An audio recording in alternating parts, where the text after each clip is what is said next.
सेना प्रमुख नरवणे और अमित शाह की गिरफ्तारी करवाने के प्लान में है पाकिस्तान। आखिर ऐसा क्या हो गया कि पाकिस्तान भारत के गृह मंत्री अमित शाह और आर्मी प्रमुख को गिरफ्तार करवाने की साजिश रच रहा है। पाकिस्तान और तुर्की ने कश्मीर पर भारत को फंसाने के लिए एक और चाल चली है। पाकिस्तान व तुर्की ने अपने शिकायत के कथित रूप से कश्मीर में रह रहे 2000 लोगों के बयान वाली रिपोर्ट लंदन पुलिस को सौंपी है।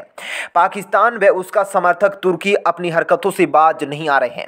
कई मंचों पर कश्मीर मामला उठाकर पटखनी खा चुके दोनों देशों ने अब लंदन की कानूनी संस्था के जरिए वहां की पुलिस में शिकायत कर कथित युद्ध अपराध के लिए भारत के गृह मंत्री अमित शाह व सेना प्रमुख एम नरवणे को गिरफ्तार करने की मांग की है। दोस्तों, पाकिस्तान अपने प्रोपेगेंडा से बाज नहीं आ रहा है। इस्लामाबाद का भारतीय सेना को लेकर लगातार झूठा प्रचार जारी है। ताजा रिपोर्ट के मुताबिक यूनाइटेड किंगडम पुलिस को जम्मू और कश्मीर में युद्ध अपराधों को लेकर भारतीय सेना प्रमुख जनरल मनोज मुकुंद नरवणे और केंद्रीय गृह मंत्री अमित शाह को गिरफ्तार करने का अनुरोध प्राप्त मिला है। ब्रिटेन स्थित एक कानूनी फर्म स्टोक व्हाइट ने भारतीय चीफ ऑफ आर्मी स्टाफ, गृह मंत्री सहित 8 और टॉप सैन्य अधिकारियों के खिलाफ कार्यकर्ताओं, पत्रकारों और नागरिकों के खिलाफ अपराधों में उनकी कथित भूमिका को लेकर कार्रवाई करने के लिए मेट्रोपोलिटन पुलिस की युद्ध अपराध इकाई को तथाकथित सबूत सौंपे हैं।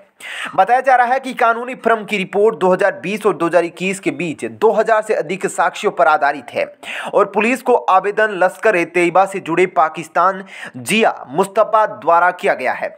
लश्कर-ए-तैयबा के आतंकी जिया मुस्तफा को फ्रीडम फाइटर बताते हुए जांच रिपोर्ट में आर्टिकल 370 को निरस्त करने की भी बात कही गई है।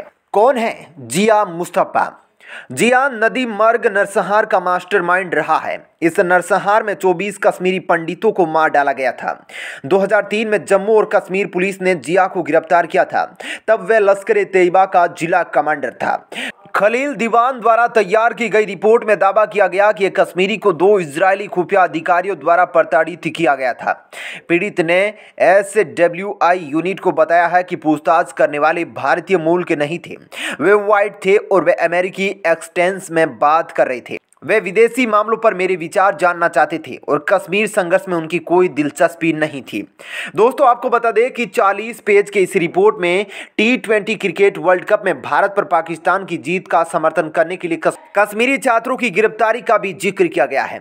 भारत द्वारा इजरायली रक्षा बलों और अमेरिका से MQ-1 प्रीडेटर से 4 हेरोन ड्रोन के अधिग्रहण की भी बात की गई है। इसे लेकर कहा गया है कि जम्मू और कश्मीर में खुफिया टोही और निगरानी मिशनों के लिए इसका इस्तेमाल किया जाएगा।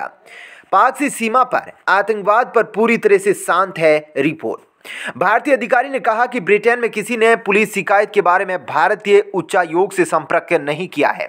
अधिकारी ने कहा, यह रिपोर्ट कोई जवाब देने के लिए मूर्खतापूर्ण है। इस रिपोर्ट में कथित नरसंहार और मानवाधिकार उल्लंघनों का जिक्र है, लेकिन पाकिस्तान की ओर से बढ़ावा दिया जाने वाले सीमा पार आतंकवाद पर पूरी तरह से शांत है। जिस law firm Stoke White International ने ये याचिका दाखिल की है, उसके इस्तांबुल और लंदन में कार्यालय है। यह लॉ फर्म इस्लामी के कानूनों में विशेषज्ञता रखती है। इसका तुर्की से बढ़िया संपर्क है।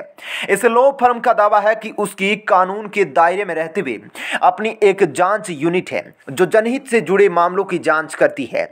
लॉ फर्म ने अपने एक बयान में कहा कि उसने अपनी रिपोर्ट में इंडिया वॉर क्राइम इन कश्मीर को मेट्रोपोलिटन पुलिस के युद्धापराध यूनिट को सौंपा है। हमने कश्मीर में अपराधों के लिए भारत के गृह मंत्री और सेना प्रमुख को अरेस्ट करने की मांग की है। पिछले साल इसी लॉ फर्म ने UAE और सऊदी अरब के खिलाफ यमन में युद्ध अपराध करने के लिए याचिका दाखिल की थी। सऊदी अरब का तुर्की के साथ तनाव चल रहा है। ब्रिटेन के पास युद्ध अपराधों की जांच के लिए वैश्विक न्यायाधिकार।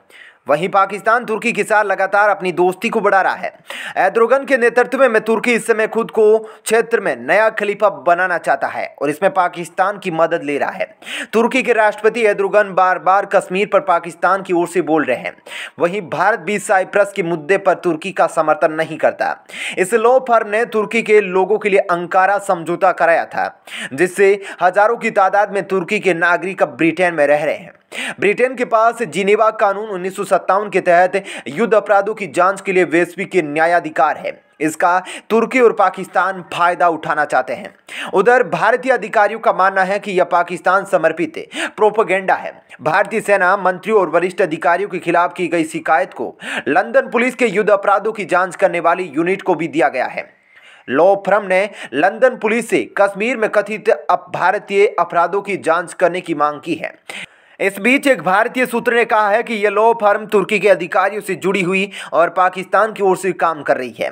दोस्तों, तुर्की की लॉ फर्म का दावा है कि उसकी एक जांच यूनिट है जो जनहित से जुड़े मामलों की जांच करती है। उसने इंडिया वॉर क्राइम इन कश्मीर को लंदन की मेट्रोपॉलिटन पुलिस को युद्ध अपराध शाखा को सौंपा है। इसमें भारत के गृह मंत्री और सेना प्रमुख को गिरफ्तार करने की मांग की गई है।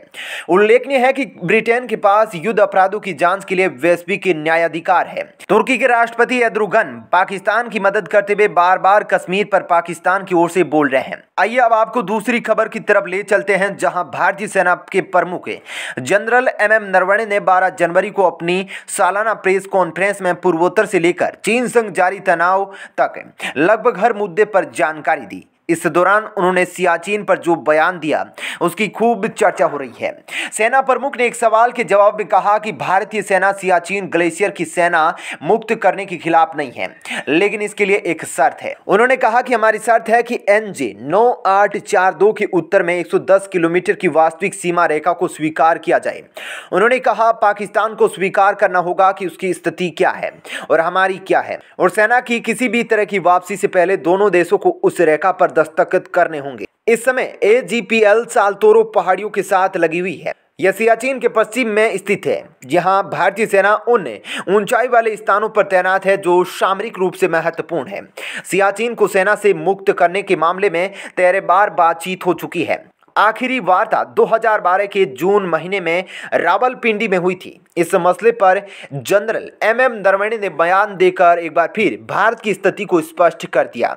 आपको बता दें, चीन और पाकिस्तान की वजह से राष्ट्रीय सुरक्षा योजनाकारों के लिए यह मामला अब और जटिल होता जा रहा है। पाकिस्तान और चीन शिनजियांग के यारकंद को पाकिस्तान के कब्जे वाले कश्मीर के मुजफ्फराबाद से जोड़ने वाली सड़क बनाने पर विचार कर रहे हैं। सड़क सक्सगाम घाटी के जरिए इन स्थानों को जोड़ेगी, जो एक 5193 वर्ग किलोमीटर का क्षेत्र है, जिसे पाकिस्तान ने साल 1963 में अवैध रूप से चीन को सौंप दिया था। क्षेत्र के नक्शे में स्पष्ट रूप से देखा जा सकता है कि रीमो ग्लेशियर, टेराम शहर ग्लेशियर और सियाचिन ग्लेशियर भारतीय केंद्र शासित प्रदेश लद्दाख के भीतर स्थित है।